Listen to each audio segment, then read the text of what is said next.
ist nicht im Ernst, oder? Es ist, es ist auf jeden Fall. Also diese Dinger, diese X-Stative, die sehen ja von weitem alle gleich aus. Ne? Und wenn man Pech hat, dann gerät man an sowas hier. Das ist, gibt es für 12,90 aus dem Katalog. Und ich lege da mal ein Piano drauf und dann kann man auch mal zeigen, warum das nicht so geeignet ist. So, wenn man da drauf spielen möchte, dann, ich weiß nicht, was du als Klavierlehrer sagst, das sollte ja einen festen Stand haben eigentlich, wenn man so Klavier übt, oder? Ja, ich würde sagen, also nicht nur schlecht geeignet zum Klavier spielen, lernen, üben, sondern halt auch massiv gefährlich, wenn das hier runterrutscht. Ja. Dann hast du es auf dem Fuß oder hast ein Loch im Boden. Genau. Und dann ist der Spaß erstmal weg. Ja. Ja, also der Schwachpunkt von diesen Dingern sitzt ja auch hier. Das ist hier unten dieses Gelenk, wo man dann die Höhe einstellen kann. Und wir sortieren den gleich aus. Ja. Nehmen wir uns ein X-Stativ, wenn es denn also eins sein soll, ein X-Stativ, das wenigstens stabil ist. So. Und auch diesen Mechanismus irgendwie gut ausgeführt hat. Ja, das kann man sehr bequem aufbauen. So, und dann ist das auch deutlich stabiler. Das ist schon mal besser auf jeden Fall. Ist eigentlich stabil. Kann man vielleicht auch noch mal das Keyboard drauflegen und gucken. Ja, also das wäre ja schon mal ein Anfang. Also wir gucken uns hier einmal Stative an. Aus der Community kam immer die Frage, welche Stative benutzt ihr eigentlich in den Videodrehs? Und wir dachten uns, naja, zeigen wir halt mal die Stative, die wir so benutzen und auch vielleicht andere Lösungen, um mal zu zeigen, was irgendwie auch nicht geht, was man besser weglässt. Sowas hier kostet dann um die 40 Euro. Die sind da schon besser angelegt, würde ich sagen. Auf jeden Fall. So. Und diese X-Stative, das ist ja eine Kultur, wenn man so sagen will. Ich hole mal noch ein anderes Stativ, das wirklich super stabil ist. Da haben wir jetzt ein Stativ von K&M. Und ganz lustig, ne? Das hat so dünne Streben. Immerhin ist es doppelstrebig. Und dann hat es hier so ein richtiges festes Band. Also das wird ja wirklich richtig fest arretiert. Das würde ich dann schon eher nehmen. Das kostet auch nicht deutlich mehr. So. Super Sache, kann man nehmen. Aber eigentlich finde ich für Stage-Pianos andere Stative besser. Also kommt natürlich auch darauf an, wenn man jetzt so ein leichtes Instrument hat, dann gehen natürlich X-Stative schon auch irgendwie, ist klar. Mein Problem ist halt immer, wenn das Ding mal zusammengebaut wird und dann machst du das zusammen und dann hast du die Finger drin und da ist schon auch bei mir schon viel Schlimmes mal passiert in der Hektik oder wenn es dunkel ist abends, wenn man abbaut irgendwo. Von daher, das ist auf jeden Fall qualitativ schon ganz gut von König und Meier. Ja, auf jeden Fall. Ich meine, X-Stative, die sind ja auch praktisch. Man kann die zusammenklappen, in die Ecke stellen. Ja. Gut. Es ist eben auch schnell aufgebaut. Das andere, was wir eben gesehen haben von Millennium, das hat diese Mechanismus auch, den man so einfach zusammenschnallt und fertig. Ja. So. Das ist eine schöne Sache, aber ich bin kein großer Fan von diesen Dingern. Und ich finde, die sehen auch nicht schön aus auf der Bühne. Auf keinen Fall. Also weg damit. Weg. So, dann hätten wir einmal das Stativ, das wir meistens in den Videodrehs haben. Das heißt, muss nachlesen, KS2000 von Millennium. Das ist super stabil gebaut. Diese Streben halten das ziemlich fest. Und die Höhe kann man einstellen. Es ist sehr einfach strukturiert und wir können ja da mal das Piano draufstellen. Ganz genau. Hier sehe ich auch schon so Kunststoffteile, die das, glaube ich, ein bisschen festhalten. Ich stelle es mal so auf. Das steht stabil. Das steht schon ziemlich stabil. Ein klassischer Klapptisch gibt es von König und Meier auch. Habe ich auch schon seit 20 Jahren. Einfach ein super Teil.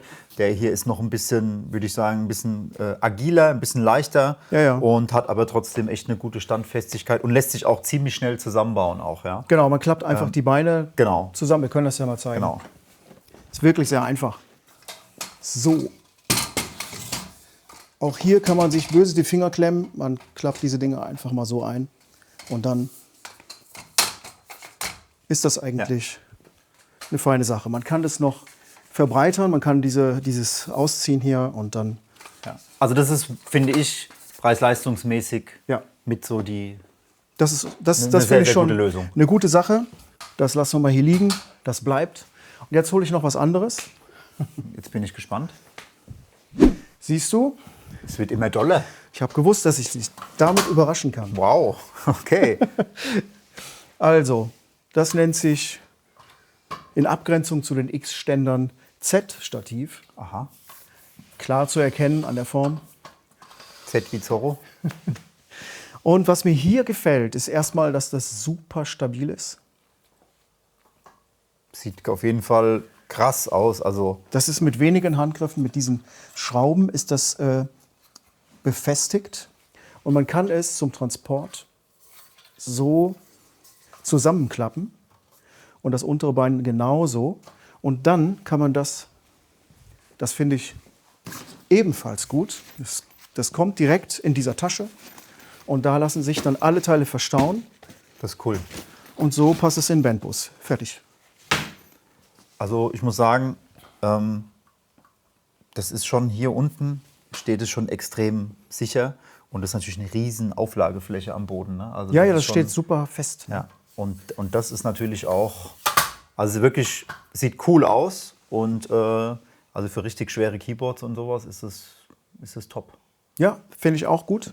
Das ist ein bisschen lang vielleicht, wenn man jetzt nur so ein schmales Ja, ja. Keyboard hat. Ja, dann gut, muss man sich irgendwas überlegen. Ja. Und ja, ich habe eigentlich gedacht, dass diese Strebe hier unten, dass die ein bisschen im Weg ist, wenn man so Pedalerie unter dem Piano hat. Aber man dreht es einfach um. Ja, ja. Das geht auch. Dann hat man hier Platz. Ja. Cool.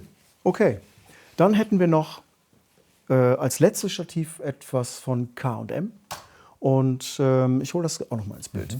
Das ziehe ich mal hier rüber. Das wäre dann wieder von K&M das Omega Pro Stativ. Das ist so simpel, wie es robust und stabil ist. Cool. Das hatten wir auch schon ein paar Mal im Dreh. Ja. Also auch extrem stabil. Man hat hier quasi noch so Füße, die ja auch eine ziemlich hohe Auflagefläche haben. Und dann auch nochmal hier oben. Ja, ja, das steht Und- wirklich super bombenfest. Und was ich hier gut finde, das ist ein System von K&M. Also man kann dieses Stativ erweitern. Hier kann man so Boxenhalter oder Tablethalter, weitere Ebenen einziehen für zweite Keyboards oder für Tastatur vom Rechner oder einen Laptop draufstellen. Es gibt einen Tablet-Holder, all diese Dinge gibt es dafür. Und das ist wirklich so, also wenn man ein System möchte, dann sollte man sich vielleicht hier orientieren. Cool. Ja. Das wäre eigentlich alles. Es gibt echt einiges mittlerweile an Keyboard-Ständern und Stativen. Also sehr interessant. Und ist eigentlich preislich auch für jeden was dabei. Ne? Also, Absolut. Aber jetzt habe ich noch eine Überraschung. nein. Das absolute Luxusstativ. Motorisiert. Motorisiert? Ja, pass auf. Jetzt bin ich gespannt. Das ist der Roadworks Multi-Electric Stand. Okay. Jetzt bist du platt, oder? Denn auf Knopfdruck fährt das einfach rauf. Das Geräusch kenne ich nur vom Zahnarzt. So, Okay, wenn das ich ist jetzt schon krass. diese Position einspeichere, na, hat er das genommen? Kann schon sein. Jetzt fahren wir das wieder auf die erste Position. Und dann hast du so bestimmte Höhen, die du einspeichern kannst. Cool, oder? Ich habe sowas ehrlich gesagt noch nie gesehen bei Keyboard-Ständern. Ich wusste das auch nicht. Also ich habe einen Schreibtisch, mit dem das geht. Und ich bin froh, dass ich den habe. Einen Büroschreibtisch. Das ist ganz toll. Aber ich könnte mir vorstellen, dass man das auch für Instrumente gebrauchen kann. Also es gibt ja Momente, da spielt man eher so im Stehen.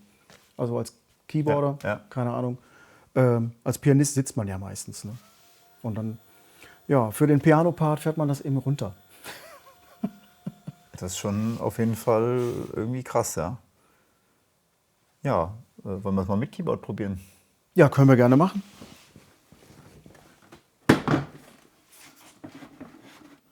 Was ist die niedrigste? Ja, das ist eigentlich schon eine ganz gute Spielposition.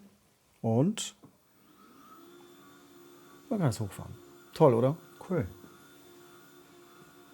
Ja, das ist schon was Besonderes auf jeden Fall. Ja, also jetzt hätte man halt so die praktische Ja.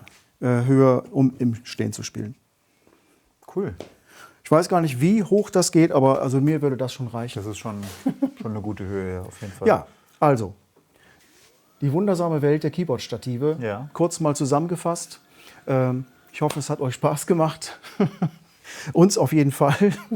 Wenn euch das Video gefallen hat, lasst gerne einen Daumen da, ein Abo und ja, dann sehen wir uns zum nächsten Test. Alles klar.